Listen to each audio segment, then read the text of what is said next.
Taga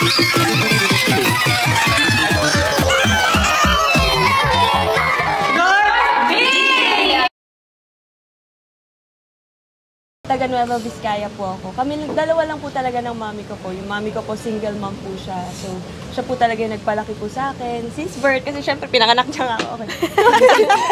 Siya po yung nagpalaki po sa akin and wala po talaga akong hilig na mag-audition nun. First ever audition ko po yung nag-starhan po ako. Mahirap din po sa part siguro ni mami kasi hindi naman po, never po naging madali ang maging single mom. Ngayon po, lagi pong nag-thank you sa akin si mami kasi yes, I'm a good daughter! And mabuti akong anak kasi hindi naman po ako pasawa, hindi po ako palalabas noon. And kaming dalawa ni mami super close po talaga kami sa relationship namin. Best friends ko. Tapos, kasi pangarap po ni mami na maging mag-aral po sa isang culinary school. And nung nakakaipon na po kaming bini, pinatapos ko rin po siya sa...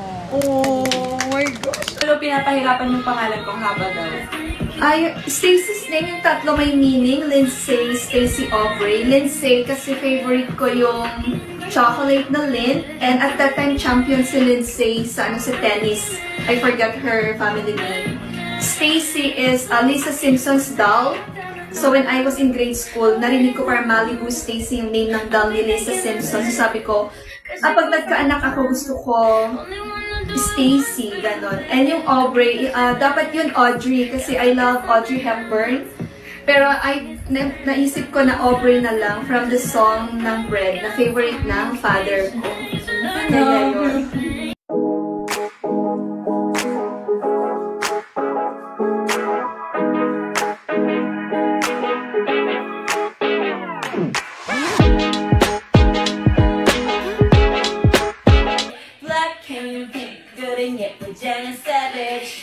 One in a terrible bitch, the one in the color of a bitch. Go girl, go queen. The fat check, you know, go Zeki, go mana, Mugogi. It's so sad, I'm toxic. You hope that I'm proxy. Yan po yan? Yes po. Thank you. Thank you, kuya. Hi, Islaw!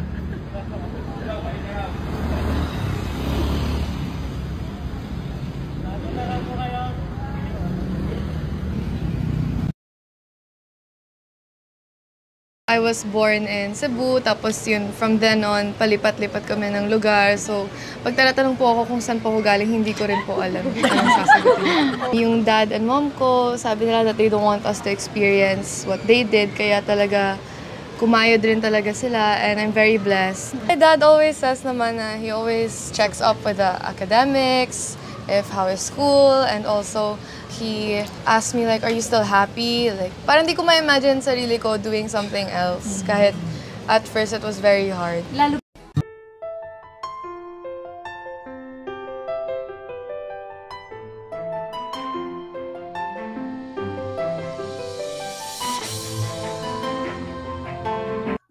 you say hi. Hi to? The blooms. Mama, just get the pillow. God, look at me. It's fine. It won't be seen. Just upper body. Just say hi. Hi. Hi, Blooms. Hi, Blooms. Happy New Year. Happy New Year. And I would like to thank you for the support that you've been giving to Mika. Maraming salamat. Thank you, thank you. Thank you, Blooms.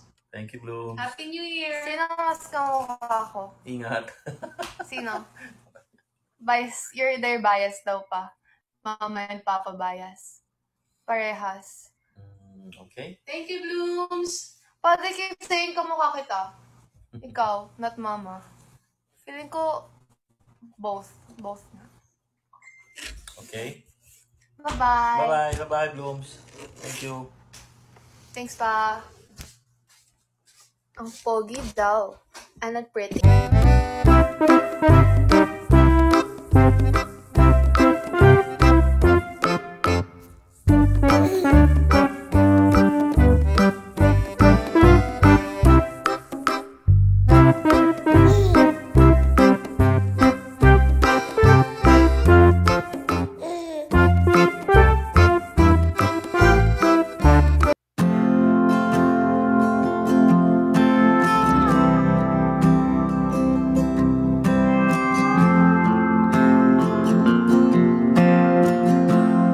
ako ni Stacy, only child po ako. Yung daddy ko po OFW before pandemic po. Si mami po housewife. Ang kasama ko lang talaga palagi sa bahay, lolo't lola, kasi 5 lang po kami. So wala si daddy, wala si mami, lolo't lola lang talaga. Kasi yan naman po ako, close po ako sa family ko, kahit mga tito, tita ko, mga pinsan ko. Hindi ko na feel na only child ako.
Diba guys? Ano kami kasi? Hindi, baka napapagod ka din.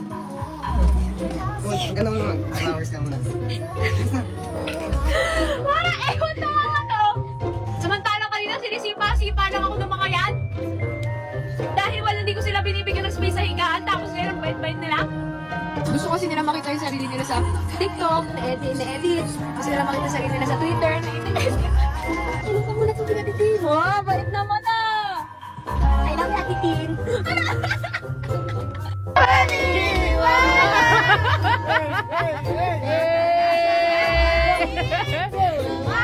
Hoy, isa naman dyan! 1, 2, 3, and...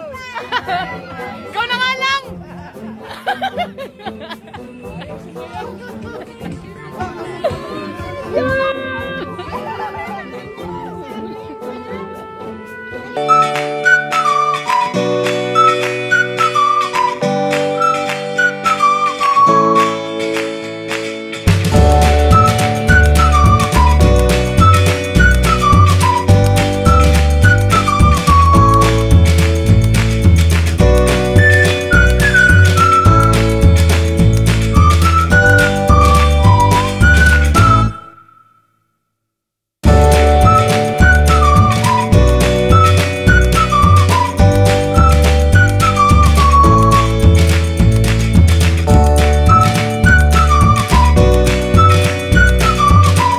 Sa akin dito, actually 50-50 po siya nung nawala po si mami.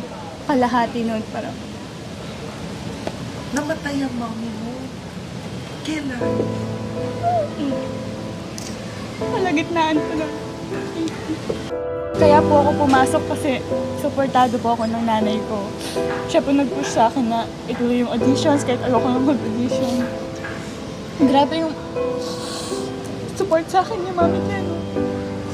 Nung nawala siya, parang ano pang sense na andito ako.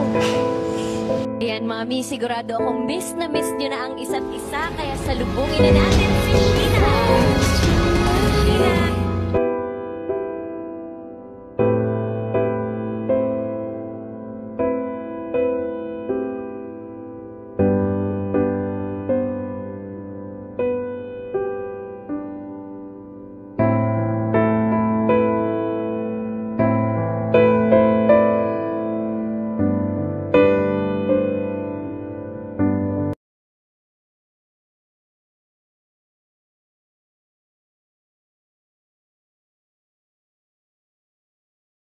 Mga ilang buwan po na ako, mga mag-1 year na din, mga 10 months. Hanggang sa nagising na lang po yung lola ko na wala na si mami. Sumuko na.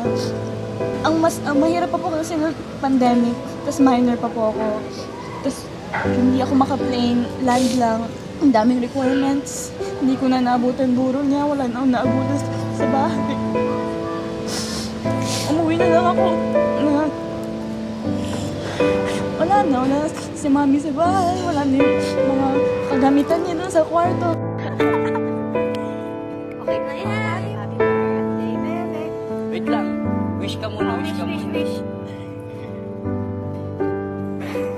Anak pa lang po ako, wala na po siya, may ibang pamilya na po.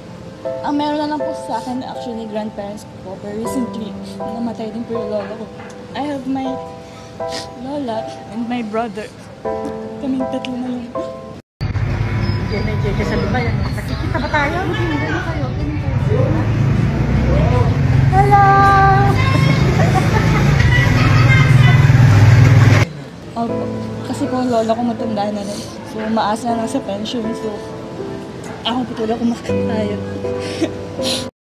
Thank you, Apo. Merry Christmas. Love you. Ang pama. Paano pag may ipis ako, mahal niyo pa rin ako? Men? No? Hindi alam. Ipis. Ba't ka mamahalin ko, ipis? Ay, aray. Ama, akala ko ba?